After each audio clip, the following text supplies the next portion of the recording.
Good morning. Thank you for joining us today for the first half 2026 earnings call of Cebu Landmasters. Joining us in this live briefing and call is our new CEO, Mr. Franco Soberano, our CFO, Ms. Kits Raffles, and also joining them is our Deputy CFO, Mr. Renz Cañete. Our presentation will cover the results of our operations for the first half of the year, as well as recent business updates and corporate milestones. To our online attendees, kindly type in your questions on the Q&A box found on the toolbar, and the management team will answer this at the end of the presentation. Kindly note that this presentation and Q&A may contain forward-looking statements from our executives. These are subject to risks and uncertainties that may cause the actual results to differ materially from the management's estimates and forecasts. Also, please be reminded that this call is being recorded. So for the corporate overview, I now turn you over to Mr. Franco Soberano.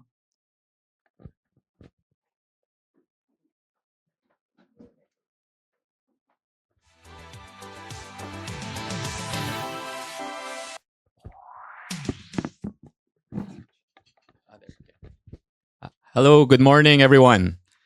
It's our pleasure to be back here in Manila. The last time we held a live briefing here in Manila was over 3 years ago. But duty calls, and we have also landed here in Manila with already 2 projects. So expect us to be here more often. It's our pleasure to share our first half results with you. And on a personal note, my first time as your new president and CEO. Just a quick recap. We're still considered as a number one developer in Vismin. This is based on our market share, our sales velocity, and we don't take this for granted. This is what motivates us, and we make sure our impact reaches the stakeholders. We're now present in over 19 key areas around the Philippines.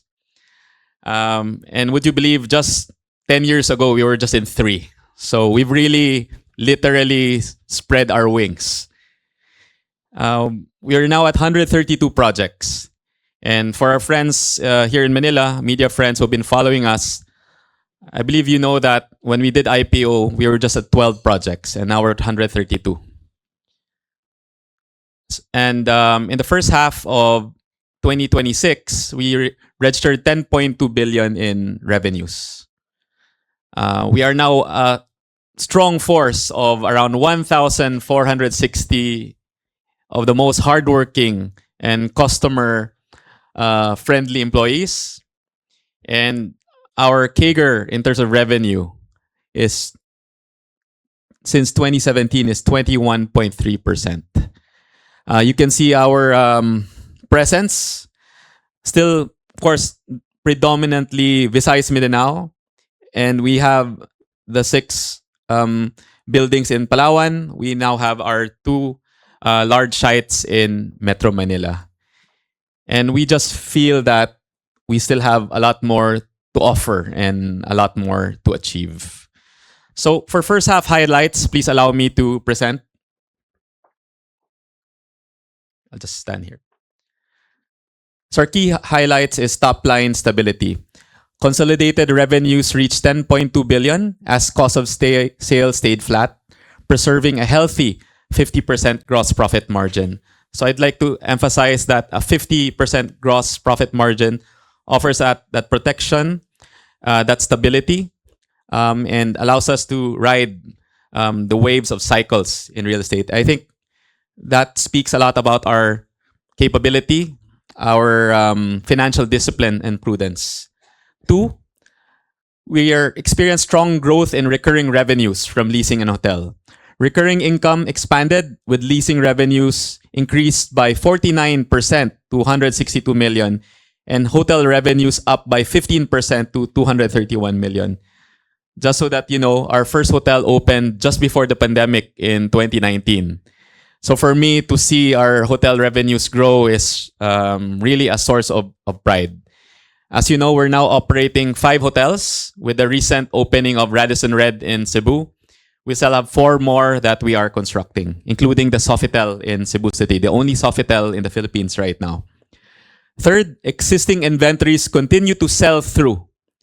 Amid timing challenges of LTS releases, I believe this is widely documented in the news, the market continues to absorb remaining inventory, which improved the portfolio sell-out rate to 95% from 93%. So I'd like to point this out. Across our 46,000 unit inventory in our history, we're 95% sold to date. What is that indication to management, to myself, is we need to launch more projects because there's the demand, there's the expertise, and the industry is hungry for it. No, that is the situation of Cebulan Masters. Fourth, sales generated from prior launches. Reservation sales for the period were generated from projects launched in prior period, reflecting continued demand. So the sales we're reflecting are generated from not this year's launches, because we're still about to launch our new project this year. These are sales generated from previous years. And lastly, we are proud to report a solid balance sheet.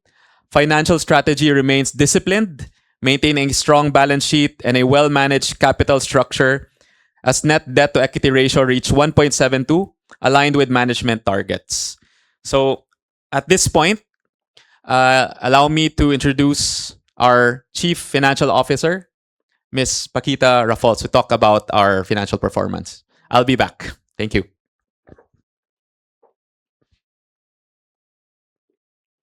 Thank you, Franco. Okay. Good morning, everyone. Thank you for joining us today. I'll be discussing the first half result of our financial operations, then to be followed by our deputy to discuss the financial condition of the company and cash flows. Okay. On our income statement,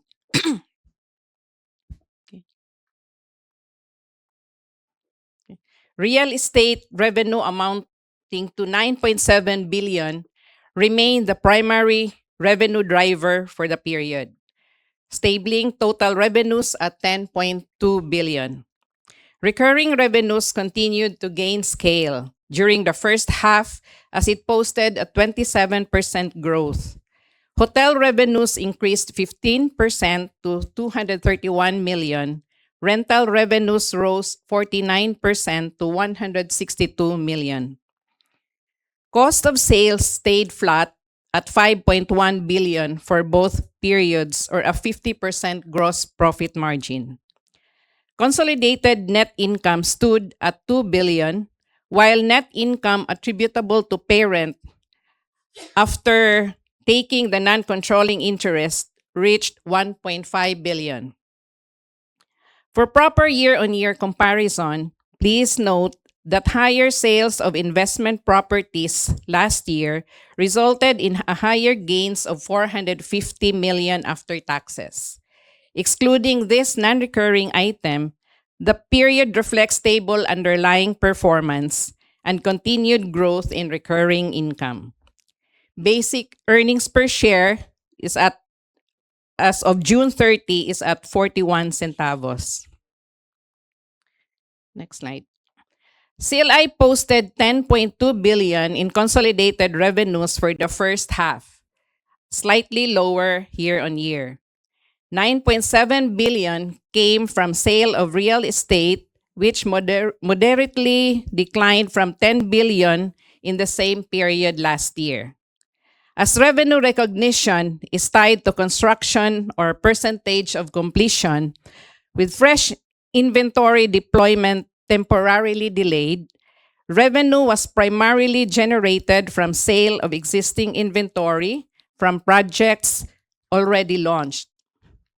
On the other hand, our recurring income segments also continued to expand, with both hotel and leasing revenues combined up by 27% year-on-year. Higher contribution is also seen. From a market standpoint, our realized revenues remain strongly supported by affordable and mid-market housing demand. Geographically, Mindanao became the major contributor as we continue to diversify from our Vismin growth areas. Okay, next. Looking at the residential reservation sales, the 82% drop in project launches temporarily constrained inventory, bringing residential reservation sales to only 10.7 billion versus 14.3 billion last year. However, our sales effort maximized existing inventory. Premier Masters, or the high-end segment, led the mix with 52%. Casamira and Garden Series projects sustained the remaining 48%, reflecting demand supported still by end users, particularly in the affordable and mid-market. So while we maintain a disciplined approach to market conditions, the demand base remains fundamentally intact in CLI. Upcoming project launches in the second half are expected to drive reservation sales growth. Okay, now I'll turn you over to our Deputy CFO for more financial highlights. Okay, thank you, Kits. Good morning, everyone. So I'll be discussing with you the balance sheet and also our key metrics for financials. Okay, so for the period, we ended with total assets of 141.6 billion, which is up 6% from 134.2 billion at year-end 2025. So this is driven, key factors are, for cash, this decreased to 2.2 billion as cash used in operating and investing activities increased. So for the period, you will see later on that our completion is actually getting faster. And in terms of inventory buildup, we see also that growing. Accounts receivable mostly tripled as it increased from 6.2 billion to 24.4 billion. This is mainly attributable to several real estate projects that reach 100% completion at the end of the interim period. So for everyone's information, CLI's company policy is that for contract receivables, these are usually recognized or reclassified from contract assets when the performance obligation is satisfied. So this is when the entity has already an unconditional right to payment, meaning that the percentage of completion of the projects is at 100%. So overall, if you look at our AR and contract assets, it's an increase, and it's actually just a reclassification from contract assets to AR. So with this, contract assets decreased to 44.9 billion, primarily due to the completion and turnover of installment contracts. Liability side, this is up 4% with the increase in interest-bearing liabilities to 67 billion as we continue to fund project execution and expansion. On the equity side, so this rose to 36.6 billion, which is supported by retained earnings and non-controlling interest growth. This brought net debt to equity at 1.72 times from 1.66 times year-end compared to year-end 2025.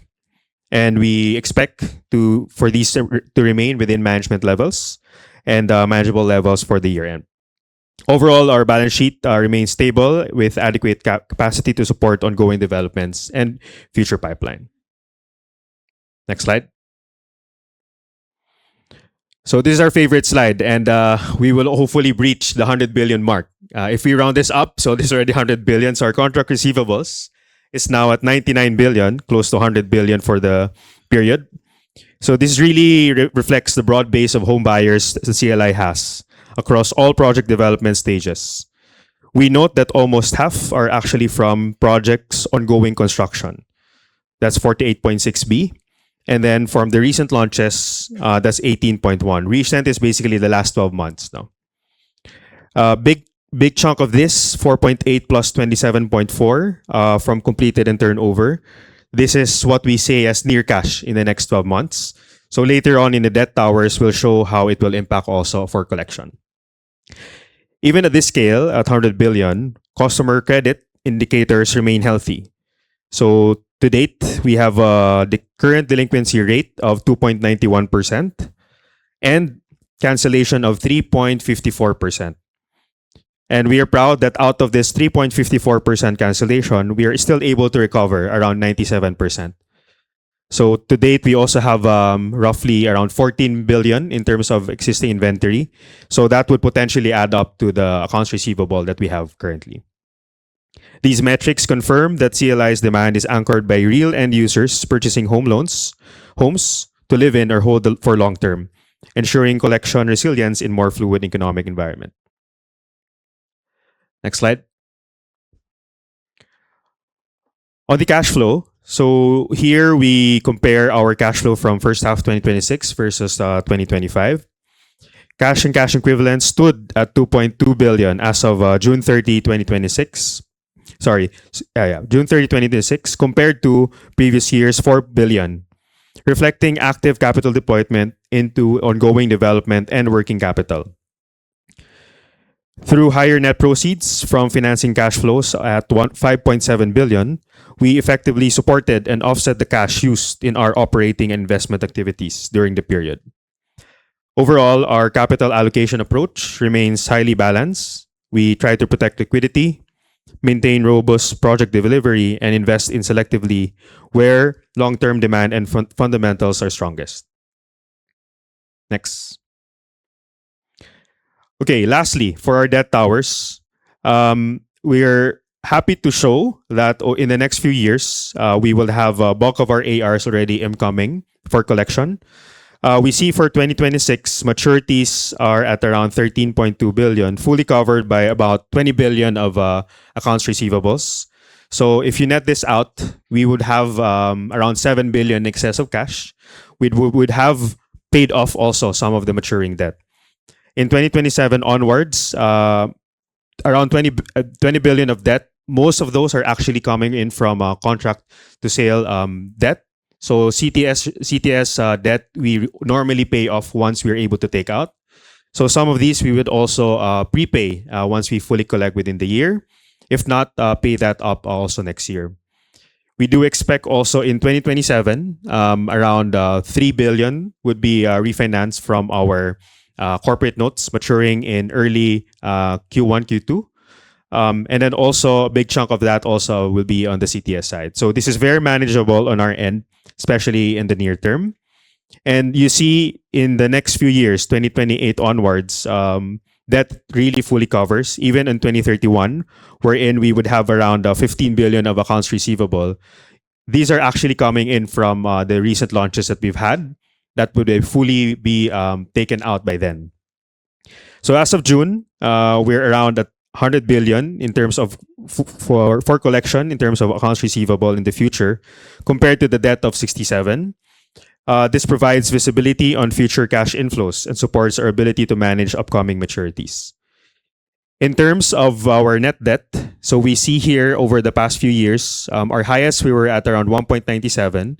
We are seeing that we would be reaching at around 1.72 and even hovering at around that level until year end, mainly driven by the completion of our projects as we draw more on our term loans, and as well as also completion of the inventories that we will be turned over. No? The goal is for by end of the year for this to fully draw on our term loans for project completion and also to collect. So as we collect from our customers, we also expect for our term loan lines to be drawn and also to be paid off. On the right-hand chart, we see our fixed versus float from outstanding loans and rates. So we're still float for 54% and balance is so the fixed 46%. Our loan book is also balanced, no? So we hope to, with given interest rates, we want to observe and see where we could borrow more, and also to draw on our lines. So we're fully covered. The mandate for us is to actually complete most of the projects and also to look into the conversion of the accounts receivable in the next few months. So I now turn you over back to Franco to discuss more on the operational highlights.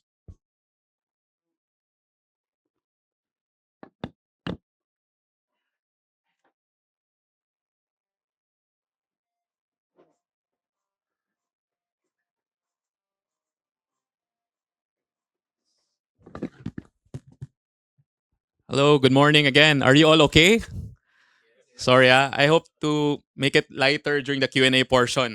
But I think this is intended to really acquaint you with the very the all aspects of our operation. So now I'll head into business updates. So this is our portfolio. We're still predominantly a residential player. Our residential portfolio encompasses the premium, mid-market, economic, socialized segments. I think that is the war chest or ammunition that we have, because whatever property is available, we can tailor fit that easily. So we've brought our premium segments to Cebu and Davao. We've brought our middle market, affordable, socialized to various parts of Visayas Mindanao, Bacolod, Iloilo, Cagayan de Oro. And as you saw, we are 95% sold across that 103 unit portfolio. It's really our acquire to develop strategy, because within a year or 2 years, we're able to develop the property. And I think we've really mastered that part. We've really Sibulan mastered that part. So for the offices, we built our first office in 2013, opened 2015, and from that we now have 6. So this provides steady recurring income for us. It's in the high occupancy levels, over 90%, and we don't see a lot of risk in the Cebu office market. In terms of hotels and resorts, these are our large capex investments that provides a very steady recurring income for us. And we have now 5 properties generating revenues there, and 4 more being delivered in the next 18 months.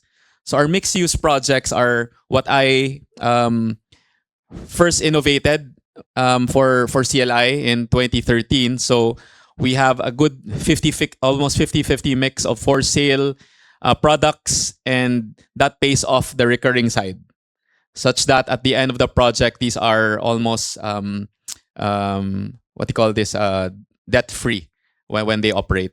In terms of our estates, we're very proud to have our Davao Global Township, Manresa Town, and Pristina Town that are doing well. DGT is now considered the most premium estate in Davao, with 8 sold out residential buildings sold out, and there's a wait list. What we did there was promoted walkability. We promoted public spaces in the most generous way we could. And maybe for those friends and analysts of us who have not been to Davao, perhaps we can host a analyst briefing there so we can tour you across our sites. Next, please. So I'll talk about first the residential performance. So for the quarter, there was a 2% decline in real estate sales. I'll explain more later that for us, this was a very resilient quarter because we were able to maximize our existing inventory, as we had really no new launches in the first half. And in spite of that, given our strong support network from the brokerage community, we were still able to sell projects, which brought up the sold out rate to 95% across all stages. So this small company out of Cebu that has grown has now generated over 176 billion in project sales value, which has a multiplier effect on the economy, local economies. Next, please. So this one is our batting average that continues to shine. This is the leading residential portfolio in Visayas and Mindanao. So you can see there, across our completed inventory, that's a healthy sellout rate of 97%. So the good thing is, when you have available inventory here, there's already a very strong appreciation price. So that's really very good for us. Even under ongoing construction, we're already at 93% sold. At this point, we've already kind of stabilize the cost of sales here. So we're just really generating revenue and good cash flow here. And for the recently launched projects, these are projects launched in the last 12 months. We're already at 85% sold. I'm a student of real estate, and of course, my role requires me to compare with industry. So I can confidently say that this is doing better than the industry average. And why is that? Because we reflect a very Vismin portfolio that is characterized by no oversupply, that's characterized by very strong fundamentals. Real estate sales on the next slide. So just showing you our portfolio of completed projects. Uh, I think you can easily see here that no project looks the same. I think we brought that discipline where real estate homes have to have that sense of pride. No? They cannot be copy paste. So we really customize the design to the particular locality. For example, this Casamira Coast Cebulan's by the coast, so it had some coastal colors. This one is in Davao, which we finished. So the 50 projects that are completed, we also manage through our property management arm. So CLI proudly still manages all the residential and commercial projects it has developed. 100% retained. So next. So these are some of our projects that are ongoing turnover. So this is the part we enjoy. As Renz has pointed out, there's a lot of units we're turning over to the market. No, so that 99 billion accounts receivable is going to keep on because we're launching more, but also turning over a lot. But basically, projects like Mivela in Cebu, Vilmiro in Bohol, Casamira in Iloilo, Casamira in Guadalupe, and this is our icon, our master's tower with the Sofitel here in the upper floors. So that's not just a hall, that's a lobby and ballroom where we can have our analyst briefings in the future. But basically, we're just really here to it's not just about generating the cash flow, it's about delivering our commitments to our buyers. We're very conscious of that. Real estate is a very very reputational business, and we're very conscious of our commitments to our buyers now that we deliver what we've committed. Next. Okay, so these are some of those construction in progress at different stages. So we have Astra Place, where Radisson Red is located. We have Paragon in Davao. We have Casamira Homes in Ormoc. We have this very nice mid-rise in the Lyceum University Town in Davao. We have a collaboration with Lyceum there. This is just across the airport. And just in 2 years, no, from starting of land development, we already have over 200 homes here in Davao. Now, so we have that speed, and I think that's really instilling the disciplined organization, instilling the sense of responsibility, and we're very used to that cycle. No, we're very used to that pace that's required of a high growing developer. So next. So these are construction updates from the Davao Global Township. So this is over 9 billion of sales in one area. This is our East Village, our first offering in the Davao Global Township, and 100% sold. There might be 1 or 2 cancellations, then taken up easily. We created a very special design here. So this is 2.5 hectares, and these are all amenities on the podium level.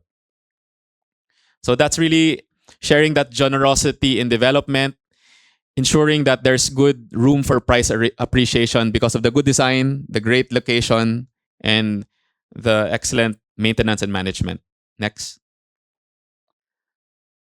Okay. So this is where I have to travel on a regular basis. So for example, I have to go Cagayan de Oro. We're turning over already our Casamira Towers in Cagayan. Our Terranza residence in Iloilo is in the finishing stages. We started preparing units on the lower floors for turnover. We have Mantra, our joint venture in Cebu with Cebu Homegrown. Guadalupe, Mandaue. This is our first beach condo offering called Costamira Beach Town. That's doing very well. So we opened Tower 3 and 4. We also turned over Dumaguete, and the East Village is what I presented earlier. Looking at that does not make me exhausted. No, looking at it makes me excited about what we do here in CLI. No, and because there's not a lot, I want to explain the market. No, when you go to Cagayan de Oro, there are probably just over 5 condo launches at any given time. And when you look at regional hubs like Cagayan de Oro, there's such a strong market for, of course, the OFWs, strong market from those investing from, let's say, the neighboring cities, Butuan, Bukidnon. They all converge in Cagayan, and they need new homes for their kids or for investment. So we're really maximizing the strength of the regional hubs in the different Vismin regions. Next. And the recent launches, you can see that in the last 1 year, we launched all this, and they are now 85% sold. You can see one Manresa in Cagayan, 99%. This is new. This is our joint venture with the NTTUD, our first international joint venture. That's already 54% sold. So this is our most expensive real estate offering. We're selling already at over 300,000 per square meter, and yet we are 54% sold in only 9 months. Now, so our Japanese partners are very pleased. We're in fact preparing for Tower 2 already. And you can see these other offerings here. This is notable. In Davao, 100% sold in our West Village. I think sometimes now when I talk to industry players, they really ask, no, like how is this possible? No, I think our really penetrating this market has rewarded us with these kinds of results. But there's more to that. No, there's a lot of work, a lot of hand-holding with our buyers, with our partners to ensure this type of success. Next, please. Okay, so we'll go into the new part of CLI's portfolio, no, the office and retail projects. So CLI has over 76,000 in gross leasable area completed. We're targeting to reach over 200,000 leasable in 3 years. We have 80,000 or more in under construction. Then what's very important is a 49% growth in revenue from leasing. And this is an actual photo of our mall in Cebu called Astra Center. Okay. So it's been a lot of hard work because this is really a new part of our expertise, and I am very proud to say that our leasing team has grown. How we've differentiated ourselves is creating lifestyle malls that are attached to our mixed-use developments and our township. So very personalized, very well curated selection of tenants here, and mostly working with the local businesses to occupy our mall developments. Okay. Next. For hotels, that's why we're here in Raffles and Fairmont, because we are a Accor partner as well. So we are next, please. So we are developing both Mercure in the Patria de Cebu and the Sofitel. So this is where the trajectory is. So we just had over 180 rooms in 2021 to 2022. Then we've now have 941 rooms operational. With the completion of the remaining hotels, we'll reach 1,700 rooms, keys. And we're still very opportunistic. I still feel that there's room to grow in the hospitality market, no? And there is nowhere to go but up in terms of our tourism potential and tourism performance. Next. This is probably where I want to really showcase this. No, we work very hard. Normally, in previous years, our land bank just hovers around 100 hectares. Because you could see that develop fast. Now we produce 20 billion of sales every year. And then you see this tripling in the last 2 years. So this was CLI's push to enter into the township play. So this allows us a longer runway of development and revenue recognition from one property. No? So this includes our acquisition of a 80 hectare property in Liloan, Cebu, and a 70-hectare property in Dasmariñas, Cavite. So these two will be positioned as major townships that CLI will be spearheading, and we're very excited about that. Okay, so you can see here the land value, and we just acquired 87 hectares of land in 2026. So from this slide, 60% of the land bank are wholly owned by CLI, and 40% are with joint ventures. In terms of mix, 83% of that are actually horizontal developments, and 17% are vertical. And in terms of our geographical mix, it's 43% of the land bank in Cebu, 19.4% in Mindanao, and 10% in Visayas. And the rest was the new one in Luzon. Okay, we'll go to our estates and township slides. So we have these three townships. We still have to add the Cavite and Liloan. So these are the existing townships. So with the addition of the Liloan and the Cavite, that's plus 150 hectares, not to that number. So that includes the two upcoming. So this is already operational, active, and has attracted a lot of good tenants, has generated even commercial lot sales, and there are already two fully sold out condominium developments here. Manresa Town is in full swing. We've already launched 3 residential buildings here. We're working very closely with Xavier University as they develop the adjacent campus of the future, while we are complementing them, giving that urban convenience and residential offering for the future students and stakeholders in the area. And we have this micro township called Pristina Town in the northern part of Cebu. Next, please. So you can see DGT here, very well designed grid. And we have some lot sales already to 2 institutions there. We have the operating outdoor mall called the DGT Retail Pads in the city center opening soon. This is already under construction with the West Village, and you see the East Village there. So this has 4 connections to MacArthur Highway and then Ecoland here at the back. I would say Davao is one of our superstars in terms of real estate performance. Over 8 projects were fully sold. And that my challenge is how I can bring more inventory faster. If only I could do it with the snap of my fingers. So we remain to be very bullish about our prospects and future growth in Davao. Next. So I'll finish with some significant milestones. So we're proudly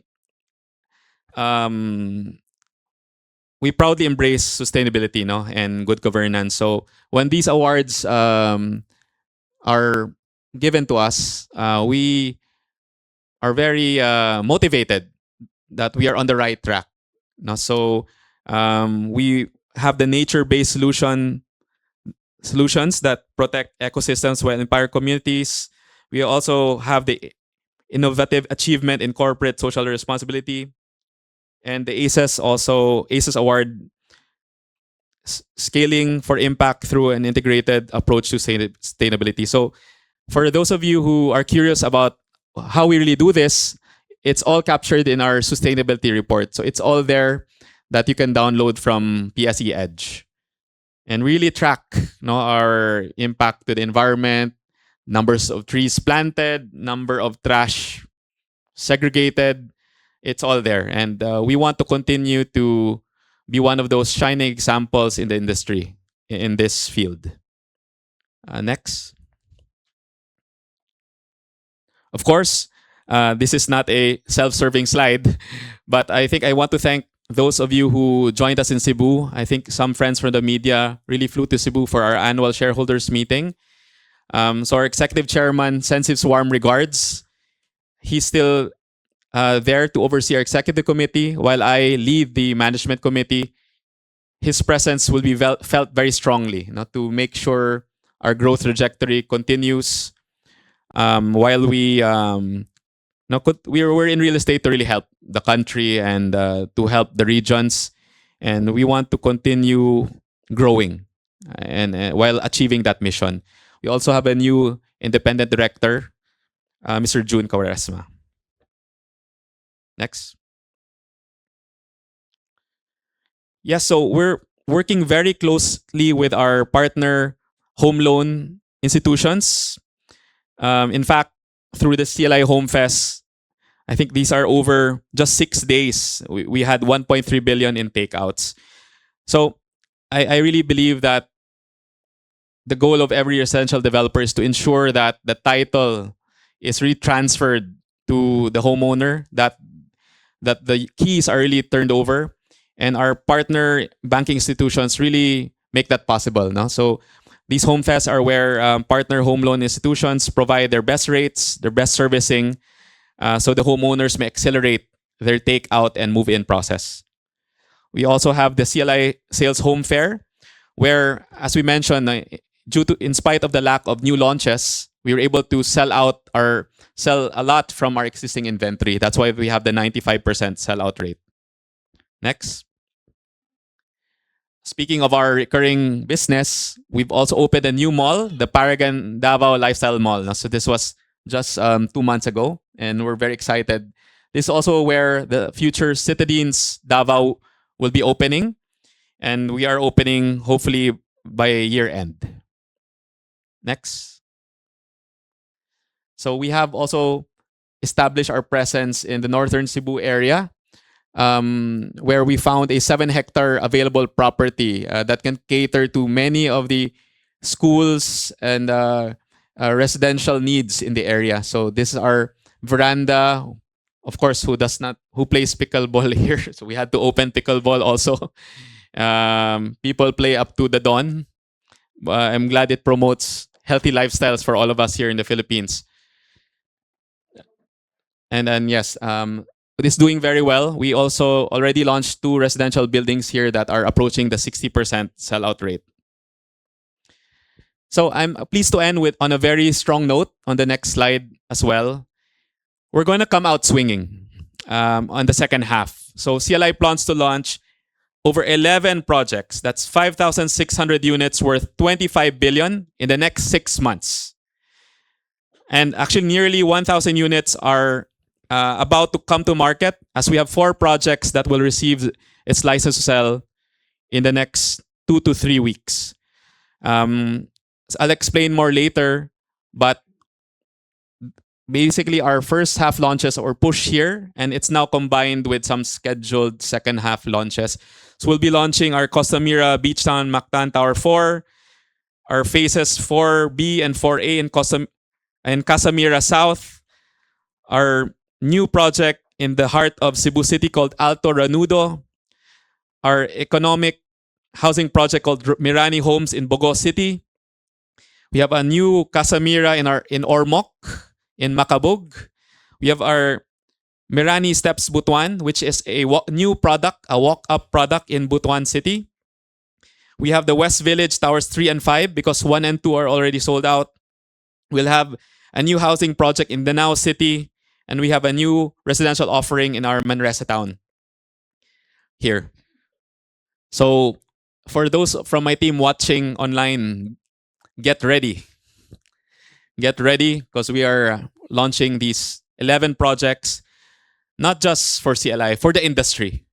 The industry is hungry and thirsty for these projects, and this is our service to our communities and to also uplift the industry, to generate supplies, to generate more labor opportunities, and that's the circular kind of economy we like and we want to support. So key investment message as we end this briefing. On the next slide. Firstly, residential fundamentals are intact. Steady reservation sales of 10.7 billion sustained by active absorption of existing inventory despite limited launches. And you saw that we are coming out swinging in the second half with 11 launches. 4 projects, in fact, are about to receive their licenses to sell. 2, gearing up for the second half with 11 projects worth 25 billion ready to replenish inventory. CLI is set to deploy approximately 25 billion worth of projects, encompassing 5,600 homes across primary Vismin growth hubs. 3, recurring business is gaining momentum. Leasing and hotels provide additional revenue for growth while complementing its core residential business. And lastly, CLI will continue to develop its estate portfolio to serve as platforms for CLI's next phase of growth, creating master planned communities that extend beyond housing to address the broader lifestyle needs of residents. So at this point, once again, we want to thank you for joining us here in person. I actually prefer these kinds of briefings where I'm with a good audience like you, a very well-behaved audience.